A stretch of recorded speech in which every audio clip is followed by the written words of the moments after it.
Patrick. Hi. There it is. Yeah, I turned it on for the cameras. How you doing, buddy? How you feeling? I'm just wonderful. How are you? I'm great. Tell me everything that's going on in your world. What's popping? Well, this morning we actually got like the flyer for Austin City Limits for I'm performing there, and that's gonna be my first like big American festival that I'm doing. So I'm very excited about that. How excited are you? Describe that to me, because I've been to every ACL since 2013. Really? Yes. I've never been. And it's October in Texas. You Yeah. think it's going to start be cooling down. It's not. It's 100 degrees outside. Still feels like summer. 100%, and it's humid. Whoa. But let me tell you, the energy that you get from those different stages is going to be insane. And I feel like I'm not a performer, but I can see how it can be addicting being on stage performing just from the energy of the crowds. I mean, it's funny because I used to be horrified of performing, and now, since I've kind of like broken that barrier somewhere in my mind, I do feel that. Like, I had my first gig in a while at Winston House in Venice last week, and I described it as like a butterfly emerging from the cocoon. Like, it felt like this new version of myself. It was, I don't even know how to describe it. It was pure magic. And it's like, I assume that a lot of like rock stars and people end up like becoming drug addicts in their lives because they're trying to chase this high that is like you can't achieve that any other place. That's why people get addicted. Yeah, it is addicting. The first high apparently is this is another random thing that I know. It's the first high is apparently the best high. You never stop chasing. So people constantly chase that high. And I think, you know what's interesting? Between you and I honestly feel like sometimes performers are chasing that high. It's not necessarily like, of course, it's the love for the music, but I feel like you have to have a little bit of an ego to be in it. Of course. And chasing that high feeds your ego, don't you think? Oh, I mean, I don't think anyone who's a performer, who's a any sort of entertainer, there's like, you can't not have ego. Even the people that you like, for me, the people I associate with having like the smallest egos are like Kevin Parker of Tame Impala or like Justin Vernon of Bon Iver. Like the people who it's like their music is so far above their like public persona. But I think it's a huge part of being an entertainer, and ego is kind of considered like there's a negative connotation attached to it, but I think there's a healthy amount of ego exactly, too. And it's essential in providing the entertainment. Like, it's a piece of the puzzle that brings you to the world and allows the world to kind of consume, part of you're giving yourself away in a lot of ways. So like having the ego to go, it's like hand in hand. And not that it needs to be, above anything. I think there needs to be a very healthy balance in like having awareness of what am I feeding? Like, what am I trying to get out of this? Is it something that's fulfilling me, or is it purely like this kind of like, addiction to like fueling this, super ego type thing? Let me tell you, it takes guts to get up on stage, command the stage, sing your heart out. You know what I'm saying? Like, it's guts and it's ego. I mean, it is what you get in return, and the feeling, but like the electricity between you and the audience and the band. It's like there's a reason that so many people want to do it. You know what's funny? It is incredible. I've been on stage introducing people, like just Jingle Ball stages and stuff like that. And I can understand not wanting to get off the stage because, like, hell no. It's what, maybe a 3-minute, if that, stage intro, 90 seconds, and just the energy that you feel up there is crazy. Yeah, I mean, you look back in like history and like I don't know why I just thought of like some gladiator type scenario, but like these people are fighting for their lives yet they're like, I mean, I guess it's a movie. I'm thinking of the movie Gladiator, but like the crowd roaring for you when you're literally like, your only worry should be not dying. And there's something about that. I don't know. It's part of human nature of like receiving this energy and this support and this like adoration from complete strangers. It's like, who wouldn't want that? Who wouldn't feel like they are? It makes you feel special. Like it's pretty simple. I think why chemically um, we're wired to want that. Let's take it back to your performance in Venice, right? Yeah. And you said something clicked. What do you think clicked? I think, thinking back on like I've done a couple tours and I've done shows before. And I think for me, the biggest difference is like the music now. This era of my journey and my music kind of story, I guess, is this feels the most authentic and it feels like the best work I've ever done.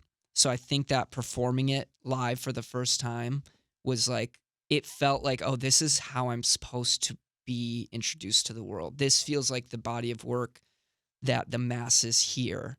And so it did feel like this kind of special moment of like, oh, this is how it starts. Like everything before this was beautiful and it was part of the journey, but it wasn't the music that takes me to the places like, huge festivals and, where I'm going on massive tours and headlining shows and all of that. So I think that's what made the most sense to me. It was like, wow, this music is incredibly authentic and it just feels the most sincere. So I think that's what it was. You know what it sounds like? What? Confidence.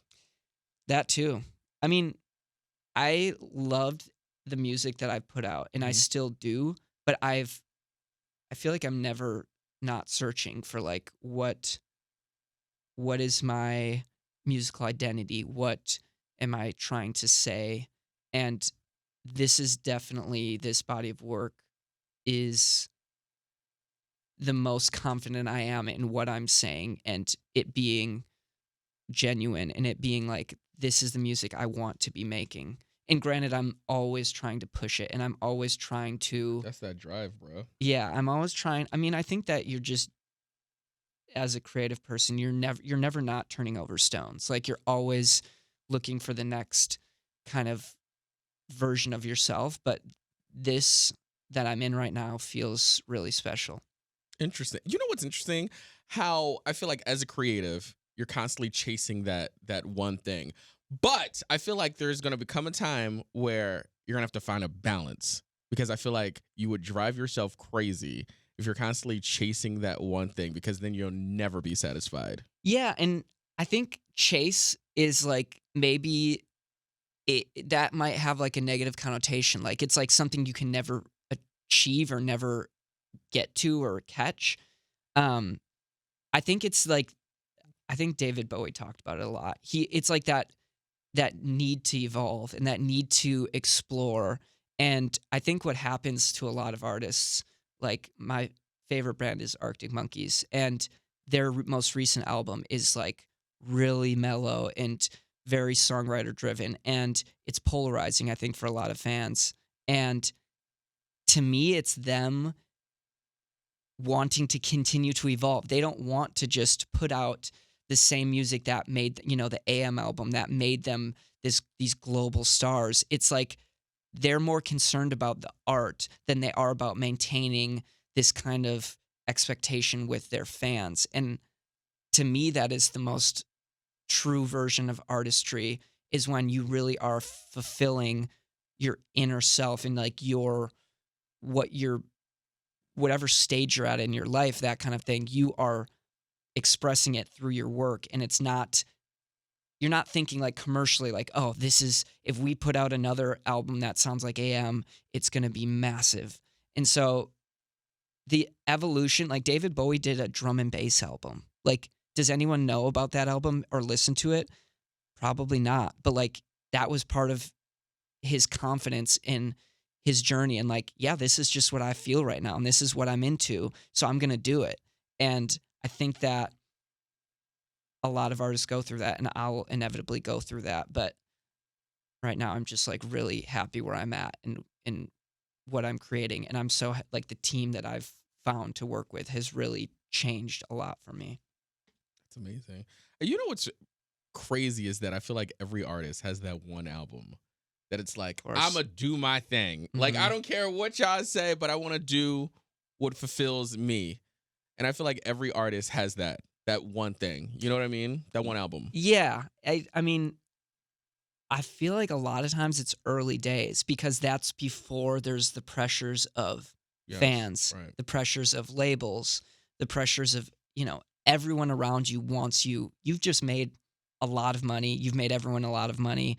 And there's so much pressure to replicate. How many artists go through like having a hit song and then the expectation is we want another one of those. I think that's what gets in people's head about the second album.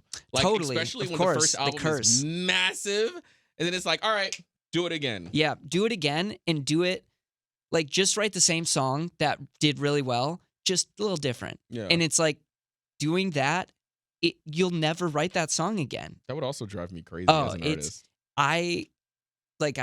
Have you watched the Louis Capaldi documentary? Mm-mm. I bet, like, watching that, I think he went through a lot of that. This, like, you have to, like, top that. Whatever you did, you have to create. And the hard thing is, like, when you try to create magic, it doesn't happen. Mm-hmm. Like, it needs to just happen. It needs to just be organic. And I think that that's why so many second albums end up being nowhere near, because you're trying to mimic something that already exists. You're not allowing the kind of like... And I don't necessarily feel like it's you as an artist. It's the people around you. Yeah, well, and as a human, like, you can't... I assume so many artists struggle to like shut that out and be like, because there's so many more players involved. There's so many expectations, especially when there's more involved. Exactly. And I think that even the biggest, most successful artists in the world, I think really go through that. And I'm sure I'll have that moment, but I'm still looking for that first moment where like something really hits and there's a song or an album that really connects with the masses. But yeah, I mean, I think when I think about my journey, it's who I surround myself with.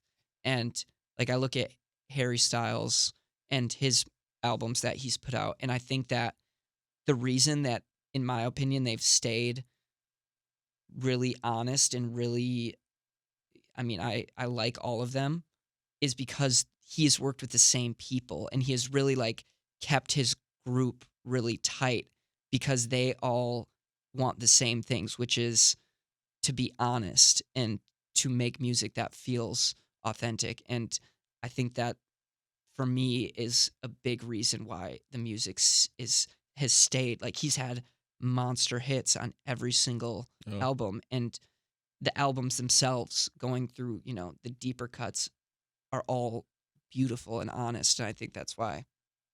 He was taking a picture. I was trying to pose. Do me a favor. Tell me about Dandelion Eyes. Yeah, Dandelion Eyes is, I think it's, one of those first songs where I feel like, oh, this actually feels like it connects. And like, when it was written, I didn't have a clue. Like, it felt like, yeah, this is a great song. It feels honest. It feels fresh. But I wasn't aware that it was something that could be a song that takes me places, brings me to, this situation, this interview. It's always like that. I feel like, and I talk to a lot of people, and it's always that one song that you're just not necessarily blah about, but you don't think anything of it. No. Like, you're not in your head, this is the hit. One. Yeah. Right. It's always the least expected song that just ends up being, that just connects. Well, and it's weird because like, it's really connected, but I personally like don't know like if it is the song, if it isn't the song. Like, obviously I'm supposed to say like, this is the one, I'm doing radio interviews and I'm doing this and that. But I think it just has this, to me at least, and to like what I think the people I created it with, it has this like effortlessness that I think a lot of the music I've written may not have as much of. It's this like, it came very quickly. Mm-hmm. It happened in a day. It felt like one of those songs that was just like, here you go. You know, like I was scrolling through a bunch of lines in my phone, and a lot of the lines in this song are just little bits and bobs that came together to form the song. And it just feels like warmth to me. And I kind of imagine and I hope that people, when they hear it, it's like driving with the windows down during the summer, especially where I'm from, when it takes a long time to get to that day where you can roll the windows down when you're driving. And that's kind of what I picture it as, is this kind of like, it's Finally. rebirth. Oof, It's right. like blossoming. It's Yeah. this like, deep breath of just like, we made it. And that's kind of what I'm hoping that, this, as it warms up, and especially in the colder places, that this song is that breath of fresh air that people feel when, that first 60-degree day hits. Bitter winters of a lot of our country. Yeah. Well, in the world, for that matter. Right. It's really interesting because I love listening to a song when it's sunny outside, the windows down. It just adds a different element to it. Yeah, it feels like, the movie moment. Like Mhm.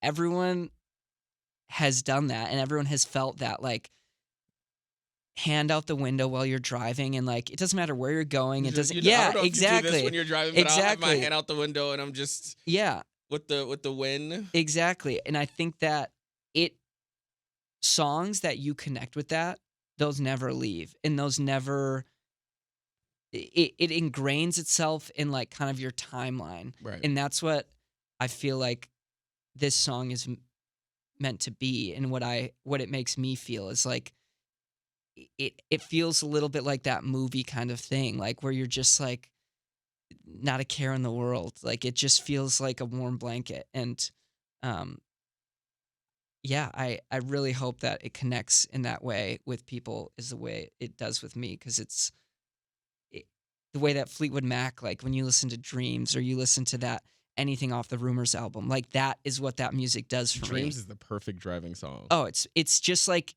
it's laid back. It's effortless, and that's what Yeah. this song feels like to me. Is like, it just like is so easy to listen to, and just feels, yeah, like that summer day. So I'm hoping that I can give some of that energy. What's next for Patrick? A lot of music. Like I've been talking about this body of work. There's a lot of songs coming from Velvet Time, is what it's called, and performing, getting on the road. Like Austin City Limits is coming up. I guess it's kind of far now, but getting on some tours. I'm performing at the Moroccan Lounge in LA soon.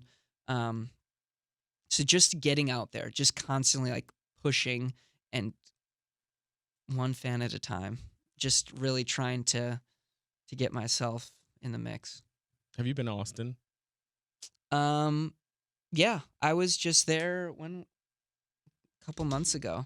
I was there for less than 24 hours. I flew in, did some radio event, and then flew out a couple hours later. So I haven't really gotten to like experience it, especially not during something like ACL. You are gonna love it, trust me. And I'm gonna be there, and we're gonna link up, and I'm gonna Oh, show you amazing! I've heard Yeah. it's like I used to live quirky there. city of Texas. It is the best. You can go kayaking on the lake. You can get you to go to Franklin's, get you some barbecue. See, that is something I look forward to, is like proper barbecue, because I feel like I've experienced a little Proper bit of barbecue is going outside of Austin to Lockhart. it. Okay, and where getting is some- that? It's probably like 25 minutes Oh. south of Austin. Worth it. I will definitely be doing that. That's something I want to like make a part of like my journey wherever I go when I'm touring, is like finding those places, finding the food that it's not just like the Like let's go to Franklin's. Exactly. Let's go to the, let's go to these deep places. the deep cuts, the places that like people who live there actually like, they're like, no, you got to go here. That's what I want to find when I'm wherever I am in the world, is like, no, this is the spot. Yeah. And I'm not even like a foodie. I just like genuinely I am. Yeah, I mean, I want to be one, but I think I need to like have these experiences to like To slowly really appreciate being the food. yeah, and to elevate my palate. My palate is still a very small town Wisconsin boy. My girlfriend is an incredible cook, so she has helped elevate it. Like yesterday, she put sardines in this pasta, and she's like, "You wouldn't think that sardines would be something that would, like, you're afraid, like, oh, it's fishy and it's gross, but like that elevates the dish." Let me tell you, is your palate like, all right, let's go to a steakhouse, right? I'm ordering, hold on, because I can see your brain already. I'm ordering a ribeye steak and some spinach. Are you ordering chicken tenders and french fries? No, that's my girlfriend. Okay. Which is weird because she has Right. like an incredible An like exquisite palate. yeah, and she grew up. Her parents have own a Chinese restaurant. Like her parents are incredible Where? cooks in Chicago, and it's funny because they're from China, but like it's American Chinese food. Like the food that they actually make for themselves isn't what their restaurant serves. I will eat oh, any type of Chinese food. But their actual Chinese food is insane, and I've never had authentic Chinese until they cooked for me, and it's like flavors you've never experienced, textures. It's incredible. Is it a lot of ginger, garlic? See, this is above my Patrick, palate. thank you so much for coming in. Thank you so much for having me. We got so much to talk about off air. I know, right? But thank you so much. I cannot wait to see you at ACL. I feel like you're going to have such a good time, and you're going to continue to rise, and I cannot wait to see that. Thank you for having me. I can't wait to show you and everyone else. Thank you. Thanks for having me.